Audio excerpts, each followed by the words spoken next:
Hi friends, मैं कुमुद कुमुद की रसोई में आपका स्वागत है। देखिए, क्या आपने इसको कभी खाया है? कभी नहीं खाया? मुझे तो ऐसा ही लगता है। बहुत ही टेस्टी और स्वादिष्ट ये पराठा बन करके तैयार होता है। अगर आपको मेरी रेसिपी पसंद आएगी तो लाइक और सब्सक्राइब करिएगा। इसको खाने के बाद आप देखिए, पूड़ी, कचौड़ी, पराठा, यहाँ तक कि आमलेट भी खाना भूल जाएंगी। इसमें हर चीज़ का टेस्ट आता है। बिना अंडे का फिर भी आपको इसमें आमलेट का टेस्ट आएगा।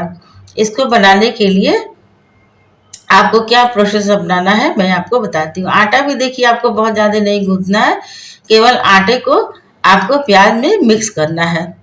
बहुत ही खस्ता और कुरकुरा ये बन करके पराठा तैयार होता है। इसको बनाने के लिए देखिए, धीमी आंच पे धीरे धीरे सेकिए और सेकने के बाद इसमें 2 चम्मच देसी घी एक तरफ से और पलटने के बाद भी 2 चम्मच देसी घी लगा दीजिए और लगा करके इसको धीमी धीमी आंच पे सुनहरे कलर का सेकना है।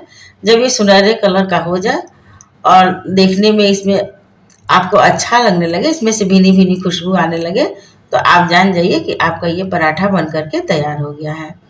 बहुत ही लजीज और स्वादिष्ट बनता है। इसको आप हरी चटनी, मीठी चटनी के साथ परोस सकती हैं, बच्चों के टिफिन में दे सकती हैं। अगर कहीं आप जा रही हैं तब भी आप इसको स्टोर कर सकती हैं। 2-3 दिन तक आपका ये पराठा बिल्कुल ही खराब नहीं होगा।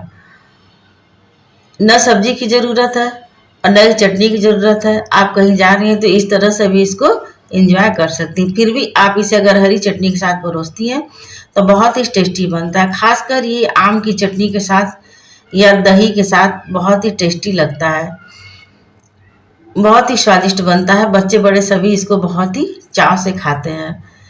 देखिए, है ना, आपको बेलन भी चलाने की आवश्यकता नहीं। बस आटा उठाइए, उसका लोई बनाइए। लोई बना करके किसी चकले पे या फिर थाली ही उलट लीजिए। उसके पीछे इसको रख करके थोड़ा सा परथन लगाइए। परथन लगा करके हल्के हाथ से इसको दबा दबा करके गोल कर लीजिए। ये गोल आकार में बन जाएगा आपका। और रोटी बनाती हैं तो रोटी से थोड़ा सा आपको इसको मोटा रखता है। अगर आप 1 लोई रोटी का लेती हैं तो आपको 2 लोई की इसको में लेना है और उसका मोटा मोटा थोड़ा सा रोटी बनाना है। बना करके तवा पे डालिए और धीमी आंच करके धीरे धीरे इसको सेकना है। जितना धीमी आंच पे सेकेंगी उतना ही ऊपर से ये कुरकुरी और अंदर से सॉफ्ट और मुलायम बन करके तैयार होगी।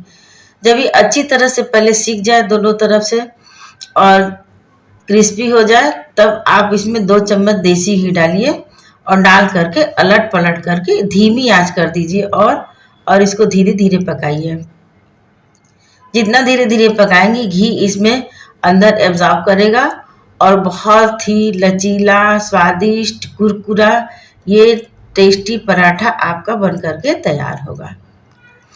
अब इस पराठे को बनाने के लिए आपको क्या सामग्री चाहिए मैं आपको बताऊंगी। स्टेप बाय स्टेप आप देखती जाइए और मेरे ही ट्रिक से अगर बनाएंगी तो बहुत ही स्वादिष्ट आपका ये पराठा बन करके तैयार। जैसे जैसे मैं बताऊंगी वैसे वैसे बनाइएगा। देख लीजिए, इसका आटा भी बहुत ही खस्ता है। देखने में ही लग रहा है कि आटा कितना खस्ता है। देखिए, ऊपर से ढेर सारे प्याज दिख रहे हैं ना, प्याज के लच्छे। इसी से इसका टेस्ट आता है। जितना मोटा और लच्छेदार प्याज इसमें डालेंगे उतना ही अच्छा इसका टेस्ट आएगा। हाथ से फैला करके अब इसको तवा पे डालिए और इसको भी अलट पलट करके सेक लीजिए। मैंने सारे पराठे बेल लिए हैं। देखिए, आम की हरी चटनी के साथ मैं इसको परोस रही हूँ। आप चाहे तो मीठी चटनी केचप के साथ भी परोस सकती हैं। है ना कितनी अच्छी चटनी। इस चटनी की रेसिपी अगर आप चाहेंगी तो मैं आपको दे दूंगी। मेरे कमेंट बॉक्स में लिखेंगी तो मैं आपको दूंगी। देखिए, पराठा बन गया है। इसी तरह से सारे पराठों को मैं सेक लूंगी। अब किस तरह से इसको बनाना है, मैंने तो सारे पराठे बना लिए, फिर भी आपको दिखाने के लिए मैं थोड़े से पराठे के लिए आटा निकाल करके आपको दिखा रही हूँ कि किस तरह से ये बनता है। घुमा घुमा करके धीरे धीरे आपको सेकना है। बहुत हड़बड़ी में नहीं बनाना है पराठा। नहीं आटा आपको गूंथ करके रखना है। तुरंत बनाइए, तुरंत सानिए और तुरंत बनाइए।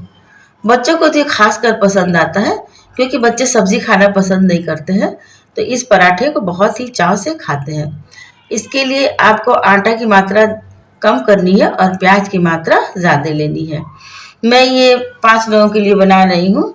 इसके लिए मैंने 400 ग्राम आटा लिया है और 600 ग्राम प्याज है। प्याज को मैंने थोड़ा मोटा मोटा ही लंबे लंबे बारीक में कट कर लिया है।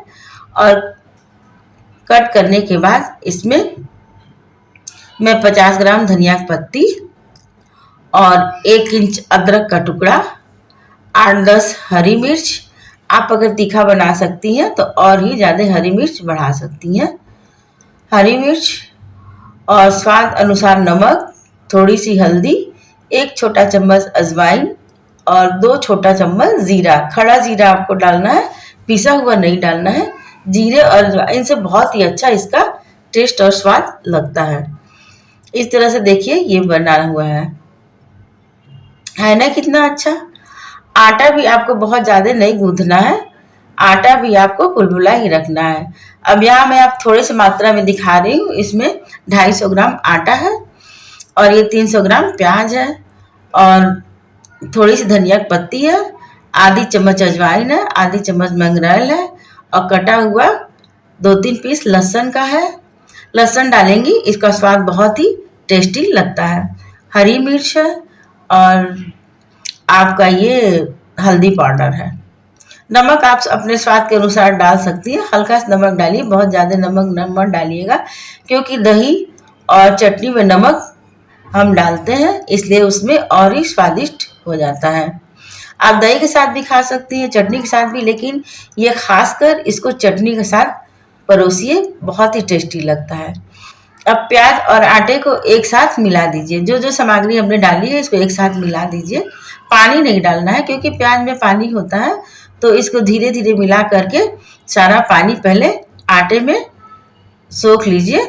उसके बाद थोड़ा थोड़ा पानी डाल करके आपको आटा गूंथना है, क्योंकि आटे की तरह इसको डो नहीं बनाना है, केवल इसको प्याज और आटे को एक तरह से मिलाना है और बहुत ज़्यादा गीला भी नहीं रखना है।